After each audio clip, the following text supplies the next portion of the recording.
Monsieur le Président Paul de Diapé, bonjour. Oui, bonjour. Vous êtes le président national des Forces démocratiques pour la République, une formation politique qui vient de voir le jour, mais vous êtes l'un des ténors de la scène politique. Quelle analyse politique faites-vous de la situation aujourd'hui lorsque nous sommes arrivés pratiquement à la fin de cette année? Oui, vous savez, au début de chaque année, nous, responsables politiques, nous projetons dans l'année avec l'espoir que les choses changeraient. Nous prenons la conviction que ce qui n'a pas marché l'année passée pourrait trouver des solutions au début de l'année que l'on aborde. Et c'est dans cet esprit que nous avons abordé l'année 2016. Parce qu'il y a des préoccupations majeures au Togo concernant la situation politique. Et quand je parle de situation politique, je fais allusion aux réformes qu'on doit faire pour avoir un cadre acceptable pour des élections transparentes et équitables. Je parle de l'organisation des élections locales pour donner une forme de démocratie à la base. Mais ces éléments-là font partie du vécu, des préoccupations de tous les jours. Et nous avons abordé l'année 2016 en espérant que nous allons trouver une solution à ces questionnements. Surtout après les soubresauts de l'année de l'élection présidentielle de 2015. Ce qui nous embête un peu, c'est que on a l'impression qu'il y a des moments où ces sujets viennent en surface et aussitôt que la période d'effervescence passe, on les fait passer aux oubliettes et on attend encore des périodes particulières pour les faire ressurgir, les faire revenir à la surface. Et nous avons l'impression que nous sommes en train de tourner en rond. Or, lorsqu'un pays veut aller réellement au développement, il faut régler les problèmes cruciaux qui se posent à un moment donné pour donner la chance aux concitoyens de s'occuper des tâches de développement.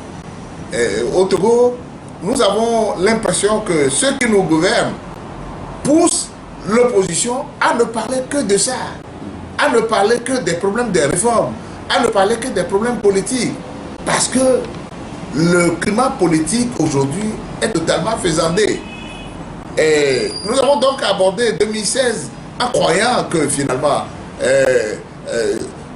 une volonté réelle politique allait être engagée pour leur trouver des solutions. Malheureusement, 2016 est en train de finir et aucune solution n'est arrivée pour apaiser les cœurs dans ce domaine-là. Et c'est comme on est en train de faire une transposition. Les problèmes qui existaient en 2015, on les a reportés en 2016. 2016, on n'a rien fait. On est en train de les repousser en 2017. Et c'est la danse de, je ne sais pas, de torture qu'on est en train de faire dans ce pays. Et c'est ça qui rend la chose totalement difficile à accepter. Sur un autre plan, il y a le problème de la gestion même du pays, le problème de la bonne gouvernance. Il y a un certain nombre de problèmes lancinants dans ce pays concernant la bonne gouvernance. Mais ces problèmes-là, jusqu'à aujourd'hui, n'ont eu aucun début de solution. Le problème de la corruption, le problème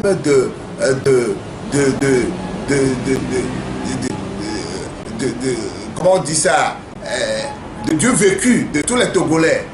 Parce que les Togolais ont des problèmes aujourd'hui, tout le monde le sait. Lorsqu'on vous dit qu'il y a aujourd'hui des ménages qui ne font pas un repas par jour, mais ce n'est pas une affaire de roman. Des familles vivent cette difficulté-là au quotidien. Mais lorsqu'on en a parlé en 2015 et qu'on croyait qu'en 2016, les cris qu'on a poussés, les cris d'alarme allaient amener les dirigeants à trouver des solutions à ces problèmes-là. Et bien, on a abordé 2016 jusqu'à la fin aujourd'hui. On se rend compte que on a fait quelques, je ne dirais pas quelques pas, en direction de la résolution de ces problèmes-là, mais de manière majeure, rien n'a été fait. Donc ces problèmes-là aussi sont reportés à l'année prochaine. Alors jusqu'à quand? La question est de savoir jusqu'à quand on continuera de tourner en rond comme ça. Parce que gouverner un pays, c'est une question de vision, une question de volonté pour aller au mieux-être pour tous les citoyens. Alors, la question est de savoir aujourd'hui si cette volonté-là existe véritablement au Togo. Ça, c'est un gros point d'interrogation. Alors, je ne dis pas que tout est noir au Togo, mais nous ne percevons pas véritablement, en tout cas pour les acteurs politiques que nous sommes, nous ne percevons pas véritablement ce qui est fait pour donner courage aux Togolais, pour redonner confiance aux Togolais. Donc si moi je dois faire un bilan de cette année-là, sur le plan de la gestion au quotidien, voilà ce que je dirais. Mais c'est vrai que c'est l'année-là également qui nous a poussé, parce que des difficultés au sein de notre ancienne formation existant, cette difficulté-là nous ont poussé finalement à aller créer un nouveau parti que vous avez dénommé, que vous connaissez aujourd'hui sous le nom de Force démocratique pour la République. Bon, à quelque chose, malheur est bon. Les choses sont devenues compliquées. Nous ne nous comprenons plus. L'option que nous avons prise au départ, l'option de libérer les Togolais de leurs difficultés de tous les jours, cette option-là, j'ai l'impression qu'à un moment donné, on s'en est écarté. Et parce qu'on s'en est écarté, parce que finalement, on ne voyait plus la volonté de permettre à des concitoyens, même si nous appartenons à des partis politiques différents, on ne voyait pas la volonté de mettre ensemble tout ce beau monde-là pour constituer une force en face du parti au pouvoir. Or, si vous n'êtes pas une force en face de ceux qui nous gouvernent aujourd'hui, les événements vont passer à côté, vous n'avez aucune prise sur elles. Alors, tout ça là, nous avons commencé à le constater. Et bien, comme nous sommes dans une famille politique, on est obligé de faire, c'est la loi de la majorité, d'avancer. Mais à quelque chose de malheureux, bon, je disais tantôt, certains d'entre eux nous ont poussés à aller nous faire voir ailleurs. Et nous pensons aujourd'hui que nous avons maintenant la liberté d'exprimer ce que nous ressentons pour ce pays. Et ce que nous ressentons véritablement pour ce pays, c'est de recréer justement de l'espoir partout. De recréer de l'espoir au sein de la classe politique togolaise, surtout au sein de l'opposition, pour que ce que nous avons fait de mauvais hier, toutes les méchancetés que nous nous sommes faites dans le passé, nous puissions les reconnaître et corriger, pour que nous puissions nous tendre la main demain, pour finalement reconstituer les morceaux de l'opposition et redevenir une force réelle en face de ceux qui nous gouvernent. Si nous n'avons pas la possibilité d'aller sur ce terrain-là, mais demain, les choses resteront pareilles. Et c'est pour ça que nous disons aujourd'hui, avec fierté, que notre conception de la politique, ce n'est pas tant que celui-là soit à tel poste ou à tel autre. Notre ambition, c'est de pouvoir un jour être fiers de dire que nous avons réussi à créer les conditions de l'alternance au Togo. Que dans ces conditions-là, X ou Y de FDS joue un rôle ou pas, ce n'est pas ça l'essentiel.